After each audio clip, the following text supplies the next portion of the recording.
नमस्कार मित्रों, रति यक्षिणी साधना अनुभव। मित्रों, आज इस वीडियो में आप सभी को रति यक्षिणी साधना अनुभव के विषय में जानकारी प्राप्त होगी। और मित्रों, दो प्रकार की शक्तियां होती हैं। एक रति देवी जो कि कामदेव की अर्धांगिनी है, और एक होती है रति यक्षिणी। ये दोनों ही शक्ति एक दूसरे की पूरक है। जो रति देवी हैं, उनकी जब साधना की जाती है तो उस साधना काल के दौरान रति यक्षिणी की भी प्राप्ति होती है।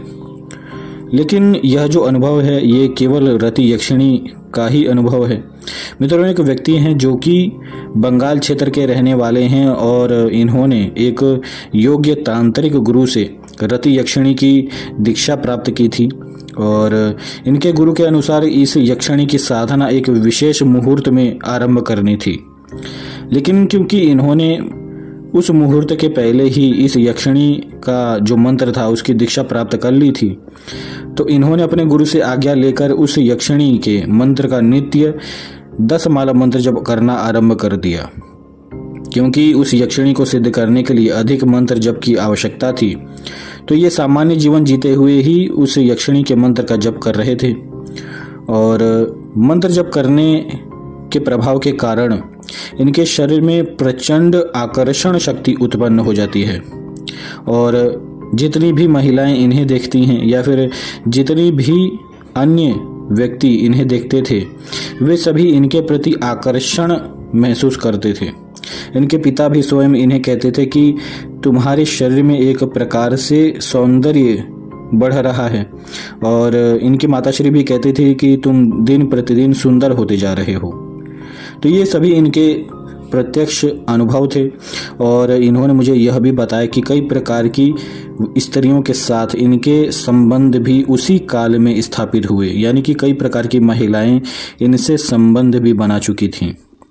और ये मुझे यह बताते थे कि इसी मंत्र के प्रभाव के कारण ये सभी चमत्कार इनके साथ हो रहा था। क्योंकि ये एक वैवाहिक व्यक्ति नहीं थे और ये इनकी कोई प्रेमिका भी नहीं थी। तो मित्रों, होता यह है कि एक स्त्री होती है, या फिर आप यह कहें कि एक महिला होती है जो कि वैवाहिक होती है। उस महिला से ये बात तो गलत है, लेकिन ये कहते थे कि उस महिला से ये प्रेम किया करते थे। लेकिन इस मंत्र जप की साधना से पहले वह महिला इन्हें खास ध्यान नहीं देती थी इनके ऊपर। लेकिन जब इन्होंने इस मंत्र जप को आरंभ किया, तो इस मंत्र जप के प्रभाव के कारण उस महिला ने सामने से इनसे संपर्क किया, और फिर इन्होंने काफी लंबे समय तक उससे अवैध संबंध भी स्थापित किया। तो ये सभी इस मंत्र के ही प्रभाव के कारण हो रहा था। अब इतना चमत्कारिक अनुभव प्राप्त होने के कारण इन्होंने इस यक्षिणी को सिद्ध करने का प्रयास आरंभ किया। एक विशेष मुहूर्त के विषय में मैंने आपको बताया अभी। वह विशेष मुहूर्त आने ही वाला था, और ये अपने गुरु के पास ही गए और उनसे इन्होंने यह आदेश मांगा कि मुझे इस यक्षिणी की सिद्धि प्राप्त करनी है। इनके गुरु ने ध्यान लगाया और इन्होंने अभी तक क्या क्या कर्म किया है उस सभी विषयों के विषय में इनके गुरु ने ध्यान के माध्यम से संपूर्ण रहस्य जान लिया। और इनके गुरु ने कहा कि धिक्कार है तुम्हारे ऊपर, क्योंकि तुमने इस मंत्र का गलत उपयोग किया है। यदि तुम इसकी साधना करोगे और यक्षिणी तुम्हारे सामने आएगी, तो इसके पश्चात तुम्हें इस प्रकार के स्वभाव को सदैव के लिए त्याग देना चाहिए। तो अपने गुरु की आज्ञा को मानते हुए इन्होंने उस विशेष मुहूर्त में इस यक्षिणी की साधना आरंभ की। और पहले ही दिन इन्होंने अच्छी खासी मंत्र जप की संख्या इन्होंने जप की। और पहले ही दिन इन्होंने यह जो साधना थी, इस साधना को रात्रि काल में अपने घर की छत पर की। और साधना काल के दौरान कई प्रकार की सुगंध इन्हें सूंघने में महसूस हो रही थी, और कई प्रकार की आवाजें भी आ रही थी। लेकिन जितने भी अनुभव हो रहे थे सभी सात्विक अनुभव थे। किसी भी प्रकार का कोई डरावना अनुभव इन्हें महसूस नहीं हो रहा था। इसी प्रकार ये 3 दिन तक साधना करते हैं, और तीसरे दिन के पश्चात जब चौथा दिन आता है तो जब ये साधना करने बैठते हैं तो उसी स्थान पर एक बंदर आकर वहां पर बैठ जाता है और वह बंदर काफी इन्हें परेशान करता है। क्योंकि रात्रि काल का समय था और ये साधना भी रात्रि काल की ही थी, तो इन्हें भय भी लगता था कि कहीं से कोई जानवर या फिर कोई भयानक शकल वाली कोई शक्ति प्रकट न हो जाए। तो इसी भय के कारण ये डर डर कर साधना करते थे और मेरे ख्याल से इसी डर के कारण एक दिवस इनके सामने एक चुड़ैल प्रकट हो जाती है और साधना करने के दौरान जब वह चुड़ैल प्रकट होती है तो ये एक सबसे बड़ी गलती कर देते हैं कि उस स्थान को छोड़कर भागने लगते हैं। लेकिन तभी इनके हाथ पांव एक प्रकार से जकड़ जाते हैं। ये भागने की चेष्टा करते हैं लेकिन भाग ही नहीं पाते और तभी ये मुझे यह बात बताते हैं कि एक अदृश्य शक्ति इनके कानों में आकर यह कहती है कि ये चुड़ैल तेरा कुछ भी नहीं बिगाड़ पाएगी, तू पुनः साधना स्थान पर जाकर बैठ जा और मेरे मंत्र जप को आरंभ कर। तो इसी प्रकार से जब ये इनके कानों में एक आवाज आती है और हो न हो ये रति यक्षिणी की ही आवाज थी, तो ये पुनः जाते हैं और उस चुड़ैल के सामने ही जहाँ पर ये साधना कर रहे थे उस स्थान पर बैठ जाते हैं। और इसके पश्चात वह चुड़ैल कहती है कि मैं तुझे जान से मार दूंगी और तू ये साधना बंद कर दे। तब ये कहते हैं कि मैं रति यक्षिणी को अवश्य ही सिद्ध करूंगा और मेरा रक्षण स्वयं यक्षिणी ही करेगी, तू मेरा कुछ भी नहीं बिगाड़ पाएगी। इस प्रकार से कहने के पश्चात वह जो चुड़ैल होती है वो इनके ऊपर एक पत्थर से आघात करती है। लेकिन एक चमत्कार होता है कि वह पत्थर जो होता है वह इनके तक आ ही नहीं पाता, यानी कि इन तक वह जो पत्थर था वो पहुंचने से पहले ही एक प्रकार से राख में बदल जाता है।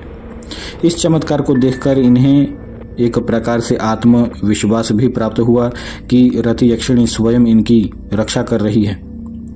तब क्या होता है मित्रों कि वह जो चुड़ैल होती है वह अपने स्वरूप को पूर्ण रूप से एक सुंदरी के रूप में बदल देती है और वह जो सुंदरी होती है वह पूर्ण रूप से नग्न हो जाती है।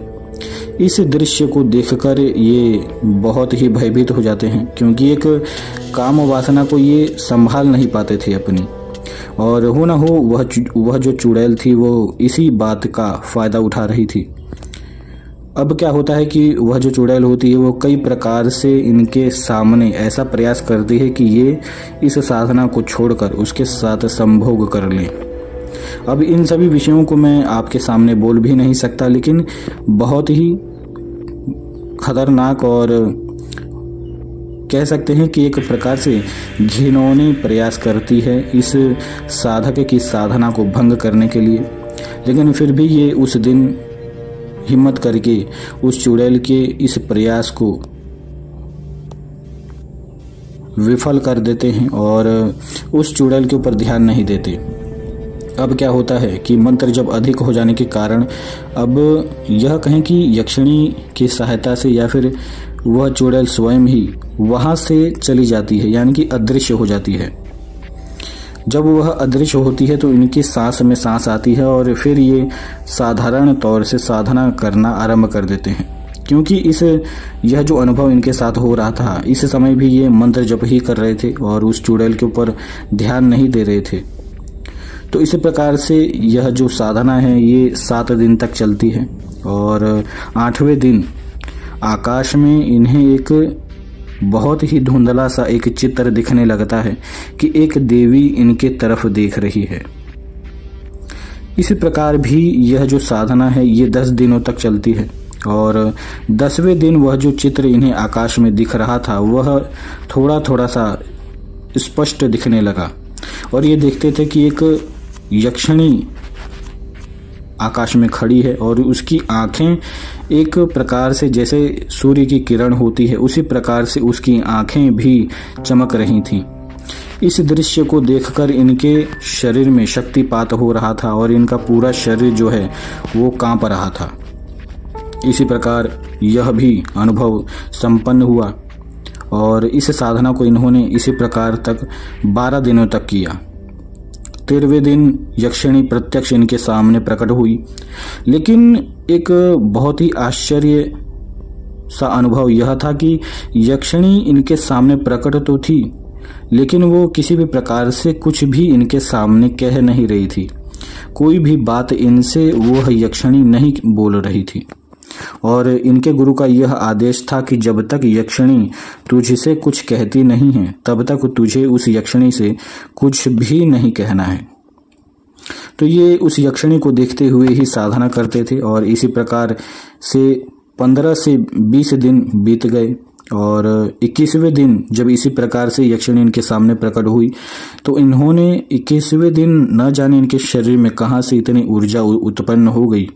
ये मुझे बता रहे थे कि रात्रि काल में ये साधना करने बैठे थे और संपूर्ण रात्रि इन्होंने केवल मंत्र जप किया। यह मुझे बताते थे कि नित्य ये रात्रि काल में 120 माला मंत्र जप किया करते थे, लेकिन उस रात्रि जो 21वें दिन की रात्रि थी उस रात्रि में इन्होंने लगभग 1 लाख मंत्र जप संपूर्ण कर लिया था। 1 लाख मंत्र जप जैसे ही संपूर्ण हुआ, जो रति यक्षिणी थी वह तुरंत ही अट्टहास करने लगती है जोरों जोरों से और ऐसा अट्टहास करती है कि व्यक्ति यदि सुन ले तो घबरा कर ही प्राण छोड़ देगा। इसके पश्चात ये तुरंत ही रति यक्षिणी के चरणों में गिर जाते हैं और उस यक्षिणी को माता माता कहकर उसके चरण पकड़ने लगते हैं और ये कहते हैं कि हे मातेश्वरी, मुझे आपकी कृपा प्रदान करें।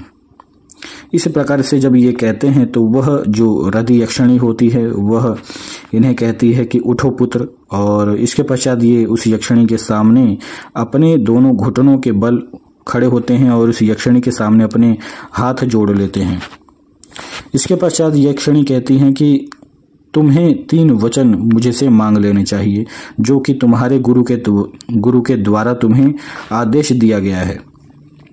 और अपने गुरु के सिखाए हुए अनुसार ही ये उसी रति यक्षिणी से 3 वचन लेते हैं और इस साधना के संपूर्ण हो जाने के पश्चात ये मुझे बताते थे कि एक सुंदर सी लड़की से इनका विवाह भी हुआ और इस समय ये एक तांत्रिक का कार्य करते हैं, यानी कि जितने भी व्यक्ति होते हैं उन सभी का तंत्र कार्य करते हैं। आप कह सकते हैं कि एक प्रकार से दरबार लगाते हैं बंगाल के क्षेत्र में, और आज के इस समय में ये एक बहुत ही सफल व्यक्ति भी हैं। किसी भी प्रकार का तंत्र होता है ये तुरंत ही नष्ट कर देते हैं और ये मुझे बताते हैं कि ये सभी कार्य केवल और केवल रति यक्षिणी की सहायता से ही हो पाया है। मित्रों, एक और अनुभव है जो कि एक साधक का है जो रति यक्षिणी के साथ संभोग भी कर चुके हैं। उस अनुभव के भी ऊपर जल्द ही एक वीडियो आप सभी के सामने लाऊंगा। तो आज के लिए इतना ही। जय श्री महाकाल।